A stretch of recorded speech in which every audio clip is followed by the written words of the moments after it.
Halo sahabat-sahabatku, kita bertemu kembali pada saat ini. Saya akan berbicara tentang rahasia kita bisa mengalami kemerdekaan yang sejati. Kemerdekaan yang sejati ini tidak berbicara tentang kemerdekaan dari penjajahan. Kemerdekaan yang sejati ini tidak berbicara tentang kemerdekaan atau kebebasan dari penjara, tetapi ini berbicara tentang kebebasan dari dosa. Kita tidak akan dikuasai lagi oleh dosa. Kemudian kita tidak akan dikuasai lagi oleh kutuk hukum Taurat. Dan kita tidak akan dikuasai lagi oleh ketakutan karena maut. Karena firman Allah berkata, Yesus Kristus telah memerdekakan saya dan saudara dengan cara Dia mati di atas kayu salib. Dia telah menanggung dosa-dosa kita. Dia telah mati bagi dosa-dosa kita 2000 tahun yang lalu. Tapi Dia telah bangkit dari kematian. Kemudian Dia telah naik ke sorga, menyediakan tempat bagi kita. Sehingga baik dosa, kutuk hukum Taurat, demikian juga maut telah ditaklukkan oleh Tuhan Yesus Kristus.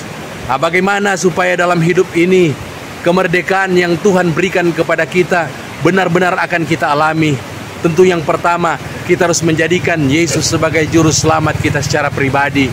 Kemudian sesuai dengan nasihat daripada Tuhan di dalam Yohanes pasal yang ke-8 ayat yang ke-33, jika kamu mengetahui kebenaran itu, maka kebenaran itu akan memerdekakan kamu. Kebenaran tentang apa? Tentu yang pertama, kebenaran bahwa Yesus telah mati bagi saudara dan saya. Kemudian kebenaran-kebenaran firman, yaitu Alkitab. Ketika kita membaca, ketika kita mengetahui firman Allah dan kita mengimaninya, kita hidup di dalamnya, maka kita akan menjadi pribadi-pribadi yang merdeka. Yang tadinya kita dikuasai oleh dosa, kecenderungan kita melakukan sesuatu yang tidak benar, melakukan hal-hal yang tidak berkenan kepada Allah. Tetapi firman Allah yang kita ketahui, firman Allah yang kita lakukan, itu akan memerdekakan kita, akan menuntun kita untuk kita melakukan apa yang baik, apa yang benar, apa yang berkenan kepada Allah. Kemudian, kalau kita ingin mengalami kemerdekaan yang sejati dalam hidup ini, firman Allah tadi dikatakan akan memerdekakan kita kalau kita mengetahui kebenaran firman Tuhan.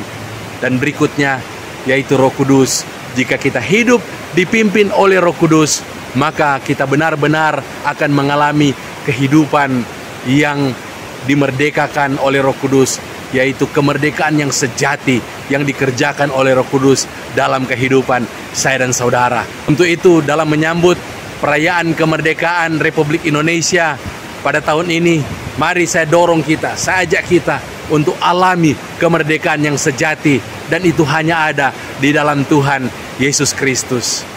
Sampai ketemu kembali.